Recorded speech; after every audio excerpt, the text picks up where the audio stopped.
What God cannot do does not exist. My name is Christine. I want to give a testimony about the great things that God has done in my life. Back in February, after the January fast, I had an extended fast and up to the middle of February. At the end of that fast, I went on a trip. Pastor Gary has always said after a fast, we should stay in a place of prayer. But unfortunately, I didn't because I was preparing for the trip, which is so unlike me. Very unlike me. Went on this trip. After we're done skiing, we went to get on a snowmobile. We had a great time for the first couple of hours. I think it was about 3 hours long. I can't remember clearly anymore.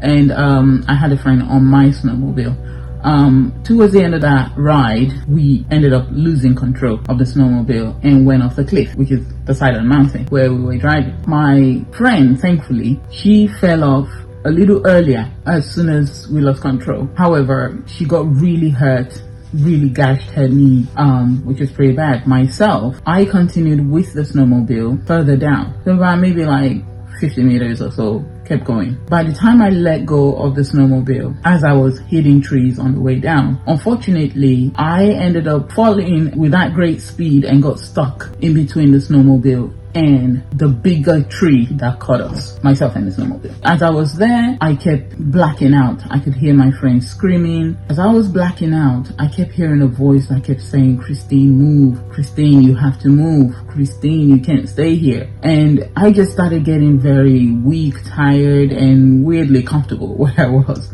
and was about to doze off. And then I heard a loud shout saying, "Christine, move." So I opened my eyes. I tried to pull myself out and somehow managed to yank myself out from in between the tree and the snowmobile. But I realized immediately a number of things.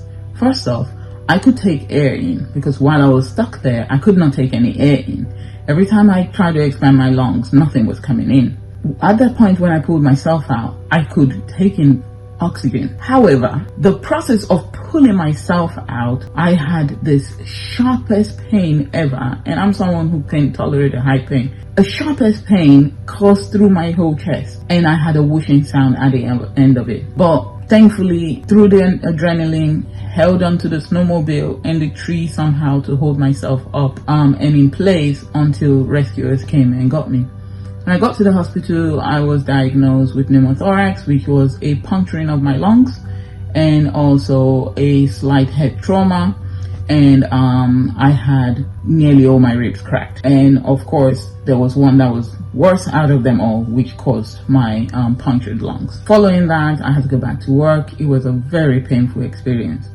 I was always doped up on some really, really strong painkillers, which I really hated, but I needed it to live, pretty much to live, because every single movement I made hurt. I could not breathe. That's even the worst. And not long after that, Pastor Gary gave my word and he called out pneumothorax, pneumothorax. Pneumothorax. If you are the one, put it on the last room. The devil is a liar. I announce, let it be reversed. I started having relief. I started being able to take in more air and breathe better. My lung function started improving. And then also he gave a word on cracked ribs. You had an accident and your ribs are broken. Go and do another scan. Thus saith the Lord. If you will not keep back your testimony, I announce, let the broken ribs come back together. My ribs started healing. The pain started disappearing. And I just thank God for his mercies upon my life. I give him all the glory and honor for this deliverance. I thank you, Pastor Gary, and I pray for you. Just like everybody says, the oil on your head would never run dry.